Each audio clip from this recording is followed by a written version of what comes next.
Bethesda has just dropped the first major lore bits of the Starfield universe, and it's quite a nice backdrop to what many are hoping to be not just another great RPG, but also a great space-based game in which you can explore over 1,000 planets, engage with factions, romance companions, and create an impact on the worlds around you.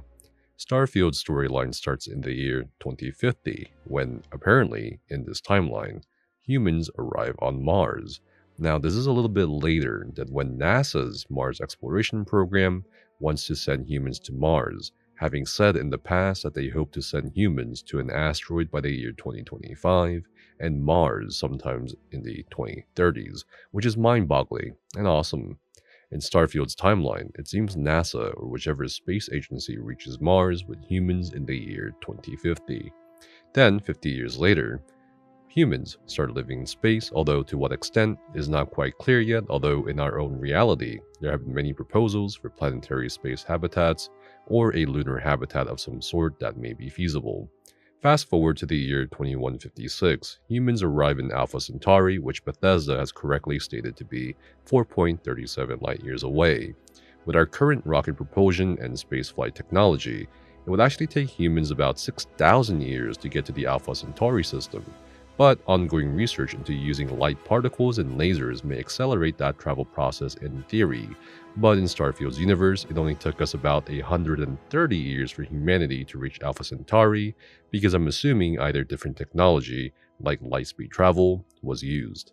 3 years later, in the year 2159, the United Colonies, or UC, in Starfield's universe are established, denoting the government's organizational establishment at the very least, although a year after it seems in the year 2160, New Atlantis is founded on an undisclosed planet and becomes the official capital city of the United Colonies another year after that.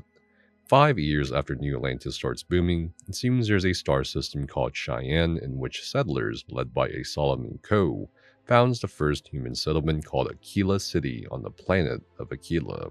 If you've watched the Starfield animated shorts, Aquila City seems to be a bustling, regional hub with its own internal and external issues that we, the player, will most likely explore.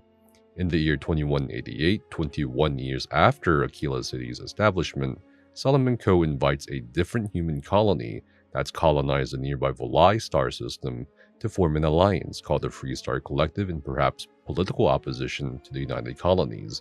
This is a detail which I love because it's so realistic, and is a big part of the reason why I love the Legend of the Galactic Heroes that delved into human history and nature, depressingly affecting even the exploration of the stars and the societies of extraterrestrial humanity. In the year 2194, only 6 years after the Free Star Collective alliance is established, the United Colonies positions a star station called the Clinic in orbit around the planet of Depala in the Narian system. The people of Narian see this as strong-arming from the United Colonies as part of an effort to aggressively expand their borders.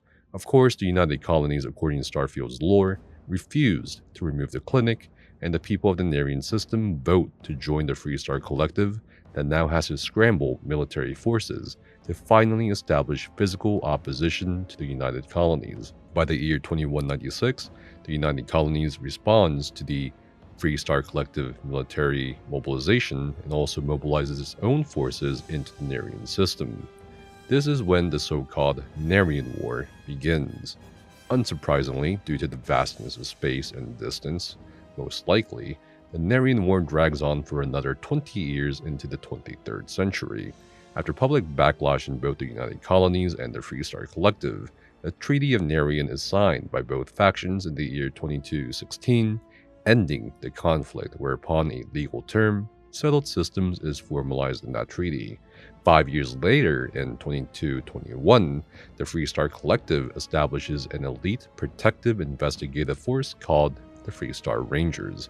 54 years later, in the year 2275, an organization called Constellation is formed by an individual by the name of Sebastian Banks. The founding members include Sebastian's protege Ajama Massa, accomplished physicist Chloe Bao, botanist and expert in xenoflora Darius Andrus, a wealthy adventurer by the name of Bernadette Laurent, a former smuggler Everardo Gil, and Kadri Toma, who is a biologist and physician. Constellation's headquarters, called The Lodge, is built in the United Colonies capital of New Atlantis. Constellation would become a legendary space exploration organization in due time. 30 years later, an individual called Barrett, who the player will get to meet in Starfield, joins Constellation. In the years 2307 to 2308, the Freestar Collective is accused by the United Colonies of breaking Treaty of Narian by establishing a colony in the Lunaris system on the planet of Vesta.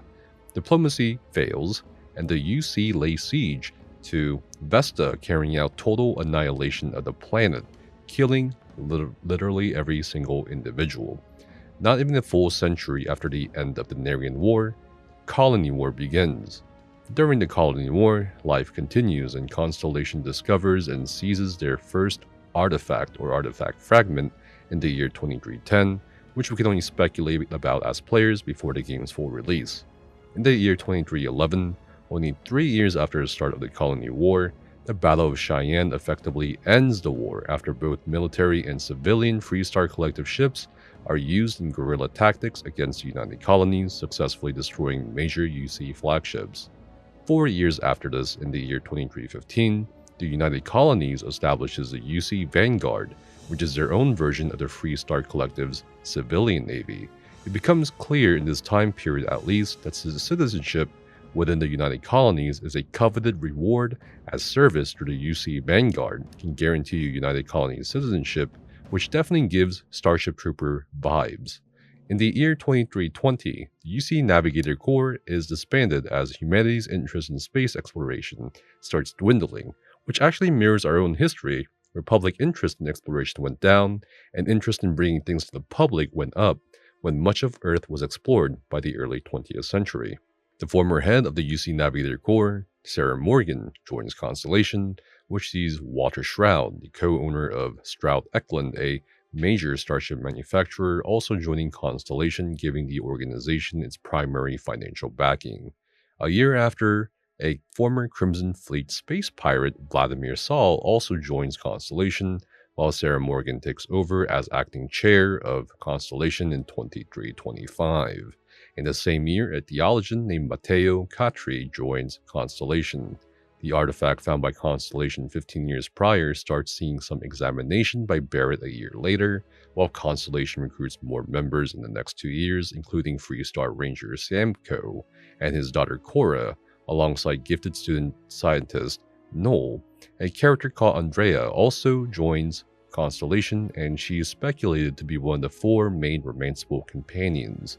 At last, the lore timeline reaches the year 2328, where Barrett convinces the rest of the Constellation organization to purchase a star station L868 to modify to become a deep space scanner nicknamed the Eye that will help them explore more of space. It is 2 years later, in the year 2330, we, the players, nicknamed the Spacefarer, begin our story in this expansive universe. After going through this timeline and putting other details together that we've known since 2022, it's safe to say Bethesda has done a pretty good solid job of at least establishing yet another living universe with its own conflicts, factions, and political intrigue that will most likely see years of exploring on our part as players. If you want to read the timeline of Starfield's story up until when your character is roaming around over 1,000 planets, you can check out the link in the video description below. And if you want to stay up to date on all that is Starfield, including the lore, definitely subscribe to the channel because you and I will be exploring together.